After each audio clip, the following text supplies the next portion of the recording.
Hi student, and this video lecture we will talk about one of the important topic from the molecular biology, that is Wobble hypothesis. Before discussing the statement of the Wobble hypothesis, we will understand what is the need of the Wobble hypothesis or why the Wobble hypothesis was proposed.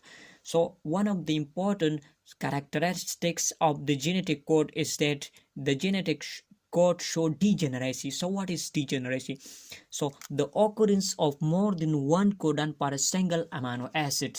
So it's mean that a single amino acid may have more than one codon. So this property of is called as degeneracy. So although we have some amino acid which have only one codon, that we have methionine and tryptophan. So here some important point regarding to the methionine and tryptophan you have to remember. This is very important. So the first point regarding to the methionine, that is it is the first amino acid and the protein synthesis.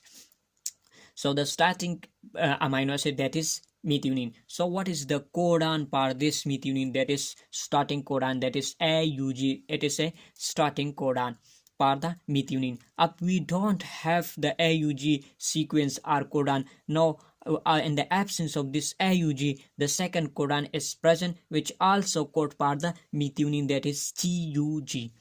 Now the second amino acid that is coded by only one codon, that is tryptophan. The first point regarding to the tryptophan, that is it is the complex amino acid among the 20 standard amino acid. It is the complex amino acid, while the glycine, it is the simplest amino acid among the 20 naturally occurring 20 standard amino acid. The codon which is responsible for the tryptophan, that is UGG. This is the codon responsible for the tryptophan. Now what is Wobble hypothesis? So this hypothesis, for the first time it was proposed by a physicist, that is Francis Crick, in 1966. Now what is the meaning of the term this wobble? It's actually meaning that to sway up, to move unsteadily.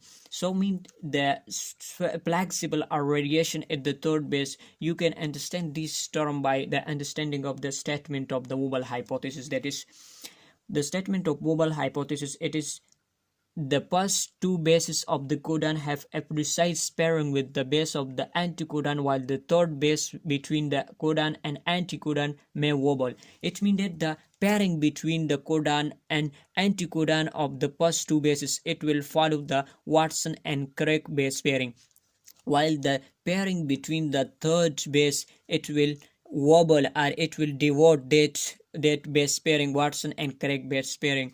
So the last position, it will become wobble. So this is the statement of the Wobble hypothesis. Now this Wobble hypothesis, it is applicable for also eukaryotes and prokaryotes. So there is no exception of the Wobble hypothesis. Now we will understand this statement by taking the example. So we will understand the statement of the Wobble hypothesis by taking a simple example.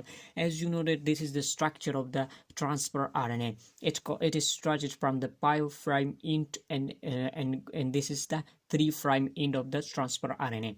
So here is the messenger RNA. So this is the 5' end of the messenger RNA, while this is the 3' end of the messenger RNA. So we know that the Watson and Crick normal base pairing, it's occur between A is always matched with U, while the G is always make pair with the C. You can see here that here the anticodon, here the sequence is present, that is GAG. So it is pairing with the codon, that is C. As I have already discussed here, that is C is make pair with the G is make pair with the C. You can see here G make pair with the C. So the next base, that is U, it is always make pair with the U, and G is always make pair with the C.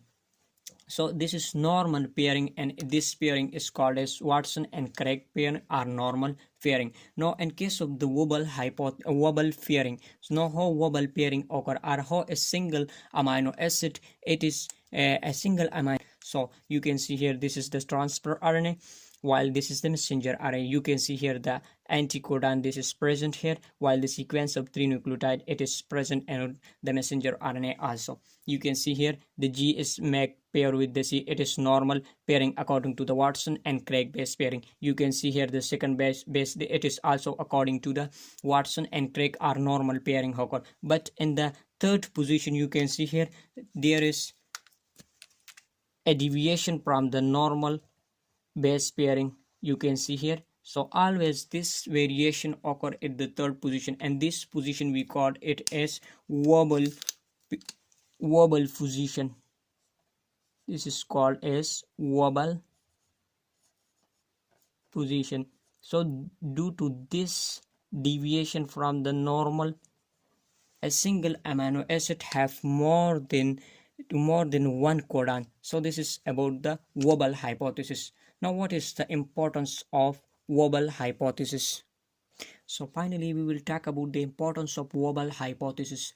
So one of the nominated well-known importance of this Wobble hypothesis is that the minimization of the transfer RNA. Now how this can reduce the transfer RNA? So you can see here by allowing the Wobble base pairing, a cell can minimize. So at the third position, the pairing is wobble or to sway or move unsteadily. So due to this reason, it can minimize the number of transfer RNA. So due to this wobble base pairing occur in the third position, due to which the number of the transfer RNA it is decreased. So you can see here that molecule needed for the protein synthesis. So by the one of the important point regarding to the importance, that is the minimization of the transfer RNA by the wobble base pairing, it can reduce the transfer RNA.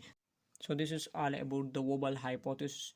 We will discuss what is the need of Wobble hypothesis and its statement by taking a particular example, and lastly we discuss the importance of the Wobble hypothesis. So this is all about the Wobble hypothesis. Thank you so much.